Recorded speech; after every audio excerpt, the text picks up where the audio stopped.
In this video, you will learn how to solve this exponential equation. We are going to solve for the value of x.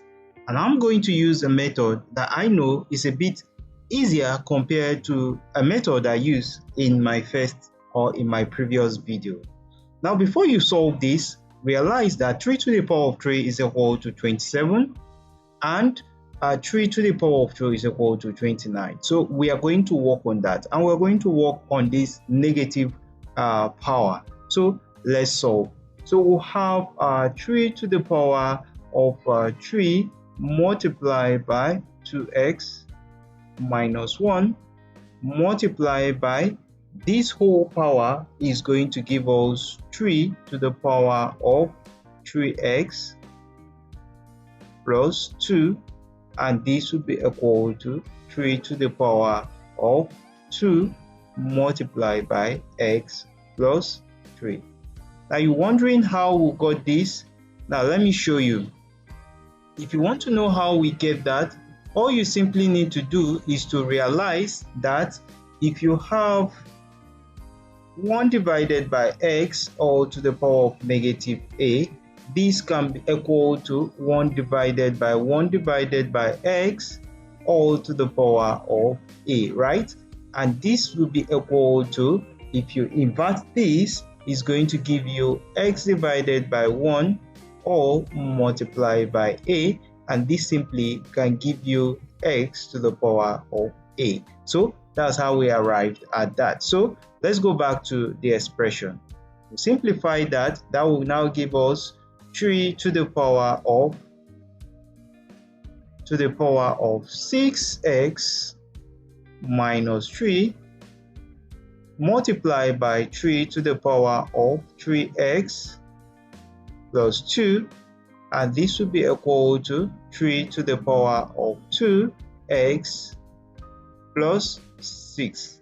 Now recall a law of indices. In that law of indices, if we are given a to the power of x minus y, this can be equal to a to the power of x divided by a to the power of y, right? While we have a to the power of x plus y, this can be equal to a to the power of x multiplied by a to the power of y, right? Good. So if we apply that to that expression, we'll have that expression to now give us 3 to the power of 6x divided by 3 to the power of 3 multiplied by 3 to the power of 3x multiplied by 3 to the power of 2, and this will be equal to 3 to the power of 2x multiplied by 3 to the power of 6. Good. So our main aim is to expand this to the minimum value. Considering these two equations, you'll find out that this power will definitely clear this, because 3 to the power of 2 will give us 9 and 3 to the power of 3 will give us 27. So we'll be left with 3. So we'll have 3 to the power of 6x divided by 3 multiplying 3 to the power of 3x, and that will be equal to 3 to the power of 2x multiplying 3 to the power of 6.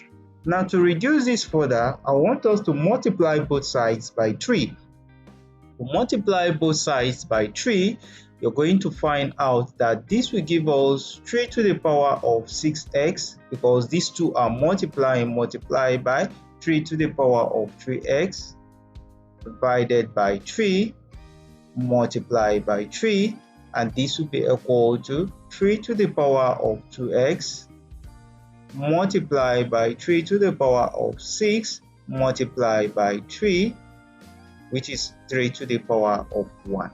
Good. Now, having done that, you find out that this 3 will clear this, and then we'll have 3 to the power of 6x plus 3x, considering the law of indices, right? And this will be equal to 3 to the power of 2x multiplied by 3 to the power of 7, considering the law of indices. Good.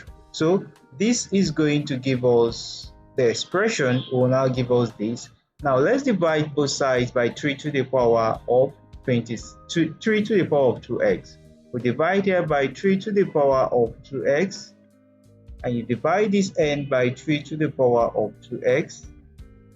The right hand side will give us, this expression will now give us 3 to the power of 6x plus 3x minus 2x. Remember the law of indices equal to, and this whole expression will give us 3 to the power of 7. Now recall the law of indices that we'll be making application. If you have a to the power of x divided by a to the power of y, this will be equal to a to the power of x minus what? Y. Good. And that's what we'll apply over here, while we apply the multiplication rule over here. Good. Which is this above. So if we simplify this, you're going to have this to now become 3 to the power of 6x plus 3x will give us 9x. 9x minus 2x is going to give us 7x equal to 3 to the power of 7. Now recall that if you have a to the power of x equal to a to the power of y, then x will be equal to y because we have same base. So if we apply that over here, 7x will be equal to 7, right? So if we divide both sides by 7, divide both sides by 7, we'll have x to be equal to 1. Fine. So x equal to 1 is the solution to that exponential equation given up there. Now I want to give you a task, and the task is take the value of x equal to 1, substitute it into this main equation, and see if the left hand equation will be equal to the right hand side of the equation. If it does, then you know that the value of x equal to 1 truly satisfies that exponential equation. I know you did enjoy watching this video. Don't forget to give it a thumbs up. Also remember to subscribe to our channel for more simplified mathematics solution. Thanks so much for watching, and bye bye for now.